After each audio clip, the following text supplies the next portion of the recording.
Coucou tout le monde, bienvenue dans cette nouvelle vidéo. Je suis Corinne du Labo de Corinne, atelier de peinture sur porcelaine.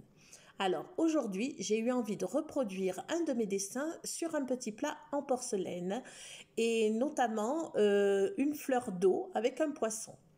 Alors, il a été déjà posé un chromo des contours d'un de mes dessins sur ce plat que je vais mettre en couleur. Alors, si vous avez l'habitude de me suivre, vous pouvez retrouver ce chromo sur ma boutique en ligne ainsi que les modèles également sur ma boutique en ligne. Donc, passons donc maintenant aux choses plus sérieuses, c'est-à-dire la peinture. Alors, comme d'habitude, je travaille avec du MX54, c'est un médium qui me permet donc de mélanger mes pigments. Et ensuite, j'utilise de la lavande afin d'éviter que ça sèche trop vite. Et j'utilise de l'essence d'orange pour nettoyer mes pinceaux. Alors, après avoir dégraissé bien comme il faut donc tous mes supports, que ce soit ma palette ou mon plat que je vais peindre, je le dégraisse donc avec de l'alcool. Alors moi, en l'occurrence, je prends de l'alcool ménager, c'est bien suffisant. Et j'utilise, comme j'ai eu envie d'éviter d'utiliser trop de papier absorbant, et bien maintenant je me mets à récupérer des vieux torchons ou des vieux draps que je découpe afin d'essuyer mes pinceaux ou afin de m'en servir pour nettoyer mes supports. Donc, alors, après avoir donc nettoyé tout ça, il va falloir que je choisisse mes couleurs. Comme vous le savez, si vous avez l'habitude d'écouter toutes ces vidéos que j'ai pu vous faire jusqu'à présent, je prépare toujours mes couleurs bien à l'avance et une fois que mes pots de pigments sont préparés, je les mets dans des petits pots en verre dans lequel je mets toute ma préparation. Alors, cela me dure très longtemps parce que je fais ma préparation au MX54 et je mets de la lavande et je conserve tout ça donc dans ces petits pots en verre. Donc après, je n'ai plus qu'à, vous voyez comment il est, je n'ai plus qu'à prendre ma spatule, bien remuer. Parce que très souvent le médium revient à la surface, donc je remue un petit peu tout ça. J'y rajoute des fois de la lavande, ça dépend en fait si je m'en suis servi il y a longtemps ou pas. Et après, voilà, mes couleurs sont toutes prêtes. Je n'ai plus qu'à choisir les couleurs pour ma nouvelle réalisation. Notamment donc là la fleur d'eau. Donc personnellement mon organisation c'est de marquer le nom, de mettre une petite pastille, enfin bon voilà, quand j'ai un peu le temps je fais les choses comme ça, je prépare à l'avance et tout ça est conservé dans mes petits tiroirs. Alors maintenant il est important donc de chercher un petit peu les couleurs. Alors je cherche vraiment au feeling. Vous voyez là le dessin que j'ai pu faire colorié et à l'aquarelle. Donc maintenant j'ai plus qu'à essayer de me rapprocher au maximum de ce que j'ai pu faire en amont sur papier. Donc je choisis, donc j'en ai tellement que bon pour le coup j'essaye de me rapprocher un petit peu vraiment autour de la fleur, là en l'occurrence plusieurs roses, plusieurs pourpres, différents verts pour rythmer un petit peu le motif. Et donc voilà, ça prend un petit peu de temps. Voilà, bien évidemment, plus vous en avez, plus ça prend du temps à trouver les bonnes couleurs. Mais une fois que j'ai choisi toutes mes couleurs, je n'en sors plus. Je mets tout ça sur ma palette qui est un carrelage en fait, et voilà. Et puis je reste sur sur ma décision de départ. Je sais que de toute façon, je vais un petit peu mélanger certaines couleurs. Alors je fais une petite astérix, hein. Vous savez qu'on ne fait pas de orange avec du jaune et du rouge. Donc tout ça, si vous cherchez un petit peu dans toutes mes vidéos, tout ça je l'explique déjà en amont. Donc là je vais pas revenir là-dessus, hein, parce que sinon j'ai vraiment le sentiment de toujours me répéter.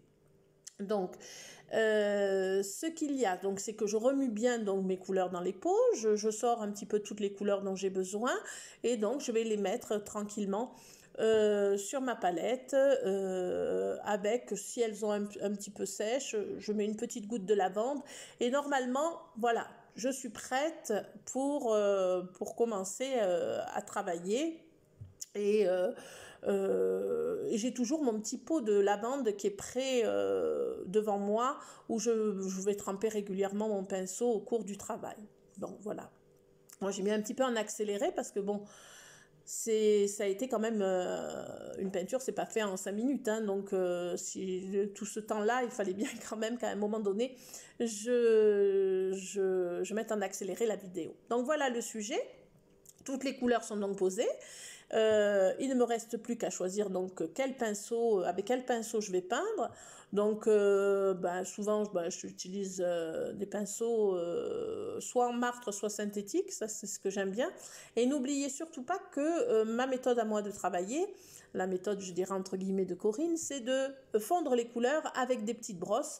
Alors des petites brosses qui normalement sont destinées à la pratique du pastel, parce que je les trouve beaucoup plus souples que des putois. Alors putois, c'est le terme employé pour certains pinceaux, donc en forme de brosse, dans la peinture sur porcelaine, mais je les trouve un peu plus raides. Donc moi, je préfère personnellement choisir des pinceaux qui sont donc destinés à la pratique du pastel. Qu'est-ce que j'utilise? Des gommes, bien évidemment. J'utilise, écoutez, pas mal de petits pinceaux que je sors, pas mal de pinceaux plats aussi, surtout quand il s'agit de pétales, parce que avec les pétales, c'est beaucoup plus, ça fait beaucoup moins de marques quand vous posez votre couleur. Donc, vous voyez, c'est un petit pinceau tout plat là que j'utilise. Donc, il est important toujours de commencer par poser la couleur la plus claire. En tout cas, c'est comme ça que je procède.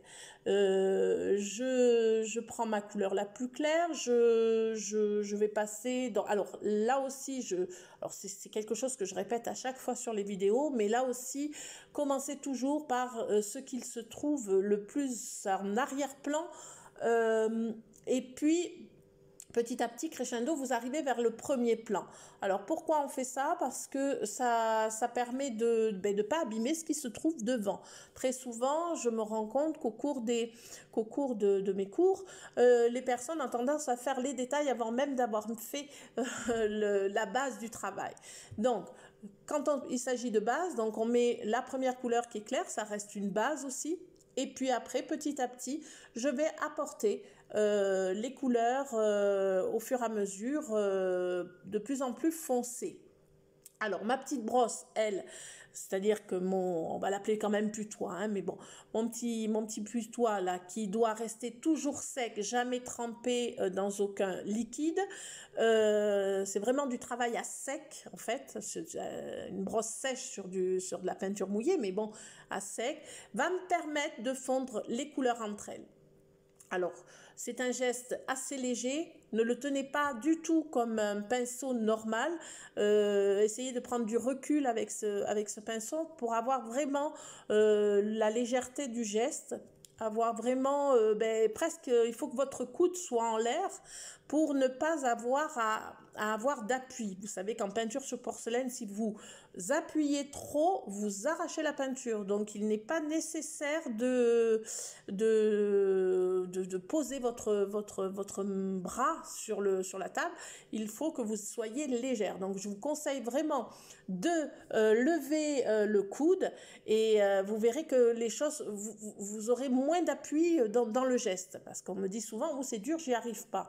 Et si vous n'y arrivez pas, c'est justement parce que vous voulez contrôler les choses. Donc, c'est vraiment un floutage. On floute, on fond les couleurs. Et puis, on apporte tout doucement les couleurs Amazon. Alors, là aussi, tant que la zone, c'est-à-dire quand je parle de zone, c'est vraiment tant que le pétale que je suis en train de travailler n'est pas terminé, n'est pas concluant pour moi, je ne passe pas à un autre. On va pas dire, je mets du clair partout, puis après un peu plus foncé, puis après... Non, vous allez vite vous embrouiller, donc vous travaillez zone après zone. Qu'est-ce qu'une zone? C'est ce qui est délimité par un trait. Donc là, en l'occurrence, c'est mon pétale. Donc, je commence toujours par travailler donc le pétale en arrière. Et s'il a un revers, ce pétale, le revers, je le ferai qu'après avoir fait l'intérieur. Donc, on floute toujours, on avance crescendo, on ne met pas forcément toutes les couleurs d'un coup. Je ne sais pas si vous avez remarqué, notamment là, ce que je suis en train de faire, c'est que j'ai commencé par faire ce qui est à balayer vers les extérieurs, et là, je suis en train de balayer vers l'intérieur. Mais je ne fais que la moitié du pétale. C'est-à-dire, de façon horizontale, il faut considérer j'utilise que la moitié du pétale, que l'endroit entre la couleur est en train que j'ai posé, je suis en train de la fondre. Je ne vais pas dans le rose, bien entendu, qui est posé là, en l'occurrence, sur le pétale. Je reste dans la zone verte. Voilà. Ensuite, eh bien, vous pouvez commencer à prendre un autre pinceau, peut-être un peu moins grand, moins large, pour pouvoir faire les petits détails. Et puis, tranquillement, vous balayez et vous fondez vos couleurs. Donc, comme j'adore les couleurs, j'adore le mélange, j'aime bien quand c'est rythmé en termes de peinture, vous verrez qu'au fur et à mesure que j'avance dans cette technique de cette fleur d'eau là, je vais m'amuser vraiment avec tout ce que j'ai sur la palette, un peu de jaune, un peu de rose, un peu de vert, enfin vraiment je vais essayer de rythmer au maximum la peinture que je suis en train de faire. Ce qui est valable tout à fait dans d'autres techniques également, mais et c'est pour ça que quand je dessine ou que je travaille à l'aquarelle, je fais exactement la même chose en amont, et puis là, donc, dans la reproduction que je le fais sur la porcelaine, c'est exactement le même principe. Donc, bien évidemment, petit à petit, chaque pétale est en train d'être faite, vous travaillez toujours de la même façon. Alors, quand vous avez passé la couleur la plus claire et que vous voulez mettre une couleur plus foncée,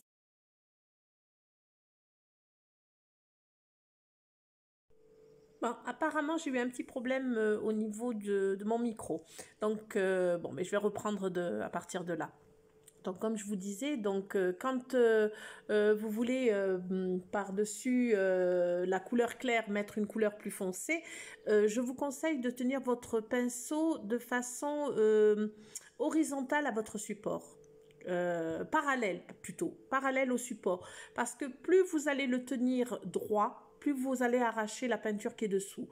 Plus vous allez le tenir parallèle au support, c'est-à-dire plus couché le pinceau, et plus vous réussirez donc à poser votre couleur foncée, sans arracher ce qui est dessous. C'est ça en fait qui est le plus difficile en fait. C'est d'amener régulièrement des couleurs de plus en plus foncées, sans avoir à arracher ce qui est dessous. Alors on en enlève un peu bien évidemment quand on fond les couleurs, mais faites laisser, vous chargez pas trop le pinceau, vous écartez les poils un petit peu, vous prenez d'un côté et de l'autre et vous venez donc le poser délicatement en parallèle avec le support.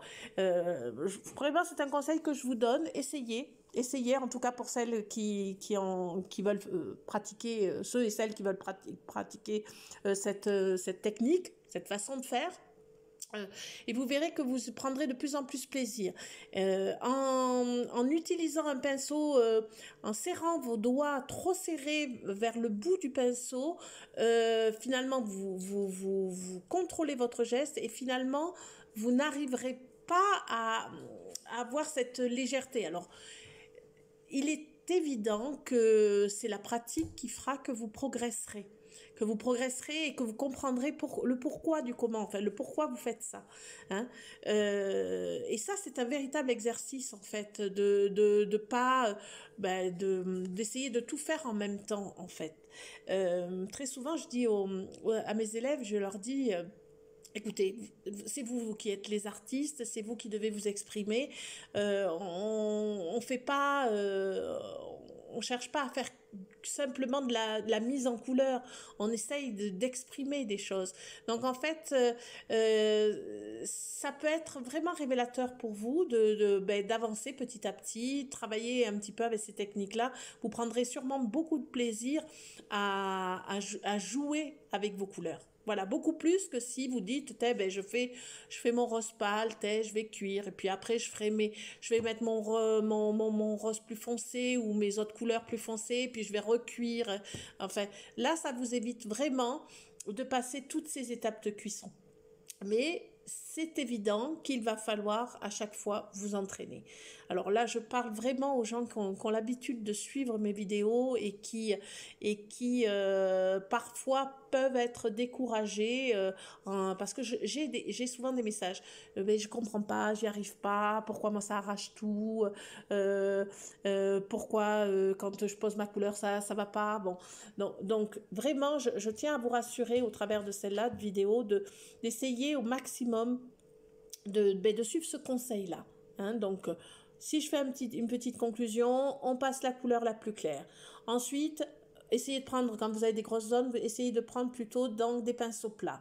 Ensuite, quand vous allez prendre la couleur qui est un petit peu plus forte, vous allez coucher un peu plus votre pinceau pour qu'il soit parallèle au support et à la zone que vous êtes en train de travailler.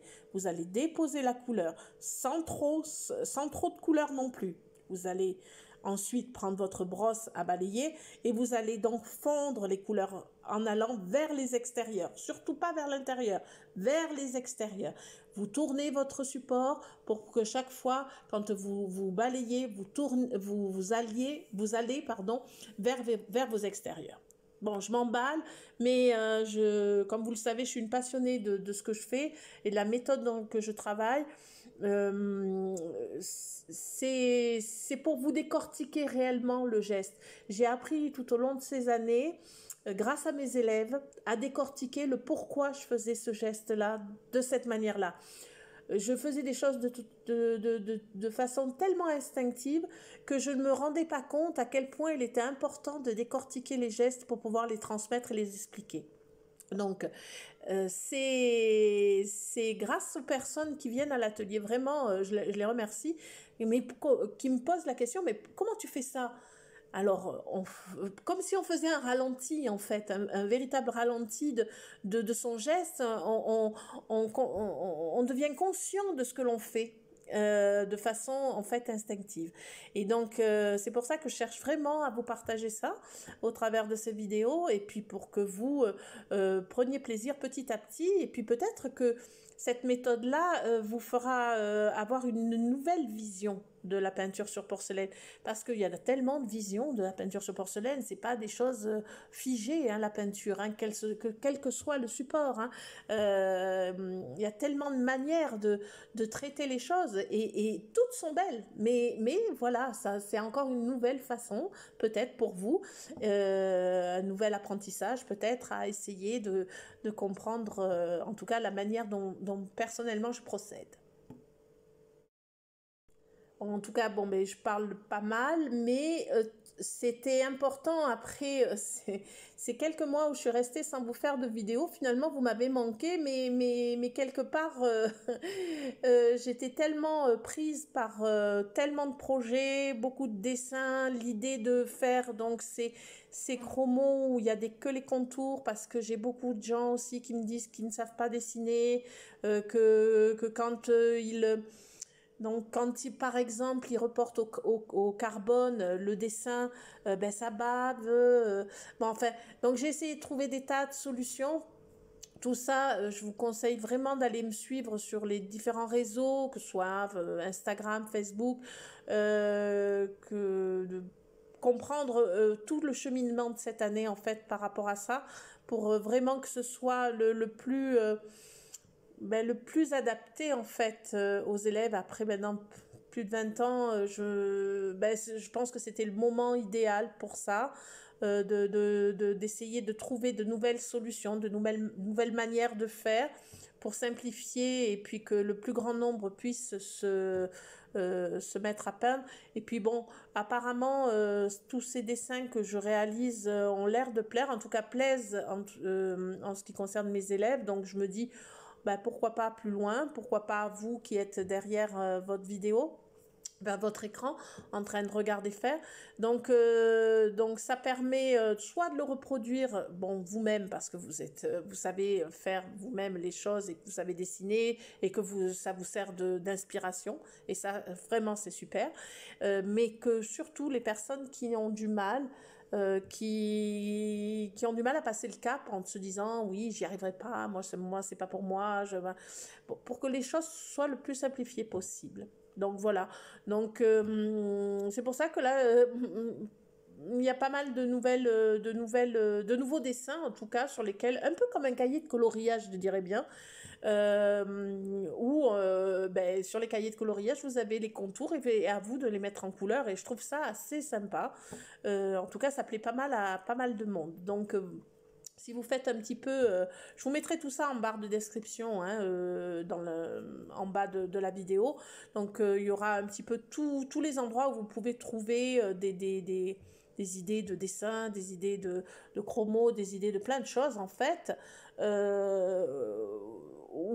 Voilà, pour que vous ayez vraiment ben, peut-être l'envie de, ben, ou soit de reproduire un dessin que j'ai fait, soit de vous en inspirer. Et ça serait vraiment très sympa. En plus, même de le partager dans le groupe que j'ai créé sur Facebook, où j'ai beaucoup de gens qui me partagent de belles créations. Et c'est toujours un plaisir de voir le travail des autres personnes, parce que bon, moi je suis souvent enfermée dans mon atelier et grâce à cette technologie, ben, on peut voir un petit peu tout le monde et je trouve ça assez formidable. Parce que je suis un peu sauvage finalement dans mon atelier, en tout cas pas trop avec les élèves, mais c'est vrai qu'on a tendance à s'enfermer dans nos ateliers à créer et grâce à tous ces réseaux, ben, ça permet de voir un petit peu le travail des autres et ça je trouve ça super. Donc bon, voilà, là on discute un peu, on fait la causette hein, pendant que vous regardez un petit peu la vidéo. Je sais pas si cette manière de faire vous plaît ou pas, mais en tout cas moi je le sens comme ça. De passer un petit moment avec vous, voilà, autour de cette peinture. Bon, donc j'ai bien mis en accéléré, hein, vous doutez bien que je vais pas si vite, hein, ça a pris du temps pour faire tout ça. Mais elle est déjà longue, la vidéo, donc j'imagine que si je discute pas avec vous, eh ben, vous allez passer outre. Je tiens à vous remercier à toutes les personnes qui sont abonnées, effectivement, à cette chaîne de m'encourager, c'est vraiment formidable parce que sans vous, je ne continuerai pas, hein, voilà. Donc je vous remercie vraiment de continuer à m'encourager. Donc pour m'encourager, il suffit de faire un j'aime et de vous abonner si ce travail, enfin si la manière de travailler vous convient, ma manière de travailler vous convient. Vous pouvez également me poser des questions. S'il y a des problèmes au niveau de la technique qui vous posent problème, eh ben là, j'essaierai d'y répondre. En tout cas, je ne vois pas forcément tout de suite, mais j'essaye au grand maximum de répondre à tout le monde. Alors voilà, donc je pense que vous m'en tiendrez par rigueur. Hein. Vous imaginez bien qu'on ne peut pas être partout à la fois. Hein. Tout va tellement si vite que je n'ai pas toujours l'occasion de répondre à tout le monde. Voilà. Donc là, je continue un petit peu sur cette peinture. Là, vous savez que vous pouvez très bien mélanger votre jaune et votre vert pour faire un troisième vert. C'est assez intéressant. Si vous n'avez pas, par exemple, beaucoup de couleurs dans votre, comment dire, dans vos fournitures, vous pouvez facilement faire avec votre jaune et votre bleu un vert déjà, et puis si vous rajoutez un peu plus ou moins de jaune, ou plus ou moins de bleu, ou ne serait-ce qu'un vert, ça va vous créer des couleurs différentes. Je trouve ça assez intéressant finalement qu'avec 2-3 couleurs, finalement, on en fasse plein d'autres. Voilà. Là, pour ce genre de travail, bien évidemment, si vous deviez faire un putoisage d'une série d'assiettes, je vous conseillerais d'acheter une couleur propre et puis à ce moment-là de pas faire de mélange. Mais quand on fait ce genre de travaux, de travail, de peinture, là, vous pouvez effectivement vous amuser avec de jolies variations de couleurs.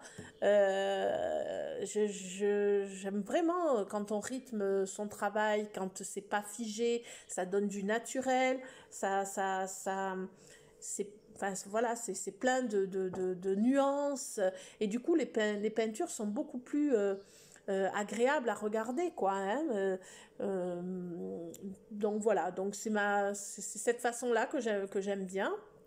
Donc là Même dans les pétales, j'ai même mis un peu de rose. Je trouvais que c'était dans les pétales, dans les feuilles, je veux dire, j'ai même mis un peu de rose. Je trouvais que c'était intéressant. Puis en l'occurrence, de toute façon, toutes ces couleurs se marient bien entre elles. Mais je répète bien, hein, y a juste des contraintes techniques au niveau du rouge et du jaune qui sont vraiment pas copains. Hein. Et là, pour le coup, ça vous oubliez pour faire un orange ou même pour les mettre les uns à côté des autres, ça devient beaucoup plus compliqué.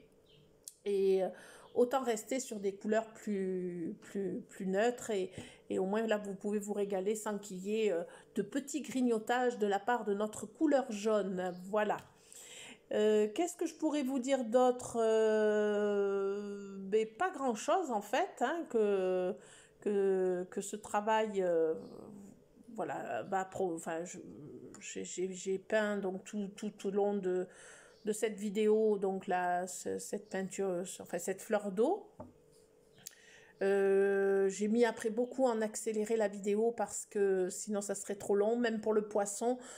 Ben, je dirais bien que, ben, écoutez, je vais vous laisser en musique pour la fin de cette vidéo.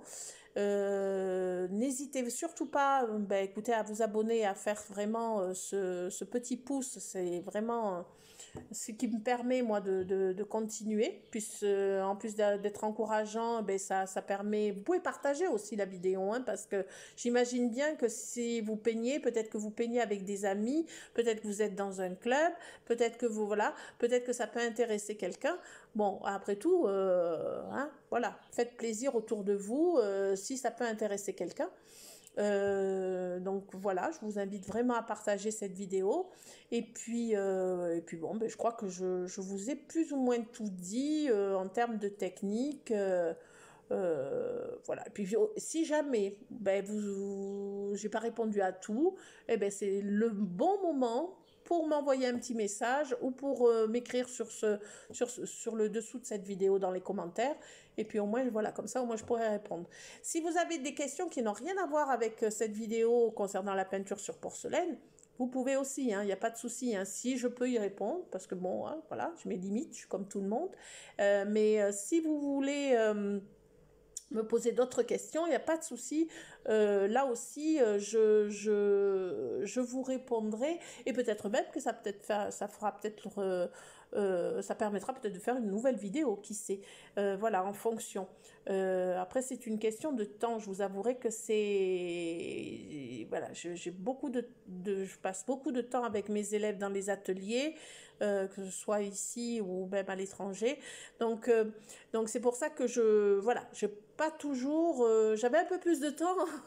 période Covid, hein, mais là maintenant les choses ont bien repris et donc il faut...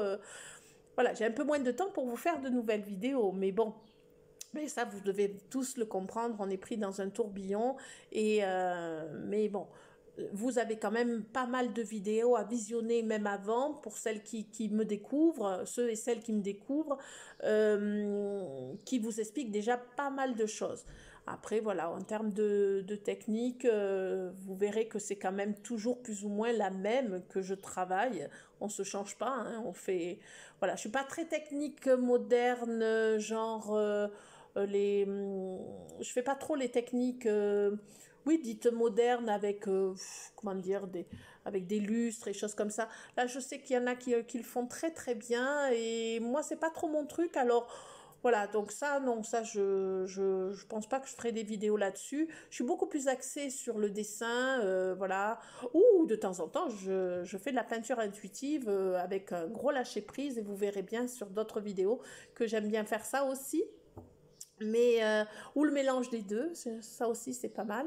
Mais en ce qui concerne tout ce qui est lustre, or et tout ça, c'est pas trop mon créneau en fait. C'est pas ce que je préfère faire. Donc voilà. Donc j'aime autant vous montrer des petites choses plus axées sur le dessin en fait. Je suis très détail, j'adore ça et la couleur. Donc pour le coup, c'est bon, c'est plutôt ça que vous allez trouver si vous restez sur ma chaîne et que vous visionnez. Les différentes choses, bon voilà, donc ben voilà, vous voyez, hein, un coup le pinceau, un coup la brosse, et puis je continue, voilà, et bien je vous dis à très très vite, je vous laisse continuer à visionner cette vidéo jusqu'au bout, hein, parce qu'il y a encore le poisson, il y a encore l'eau, enfin vous voyez, hein, il y a encore pas mal de petites choses. Je crois qu'il y a encore à peu près, oui, à peu près 6 ou 7 minutes encore à visionner. Et moi, en attendant, eh bien, écoutez, je vous dis à très très vite, à très bientôt. Je vous souhaite de très très belles créations. Écoutez, hein, quand on aime, hein, on ne compte pas, hein, donc continuez, continuez, continuez. Voilà, à très vite. Au revoir.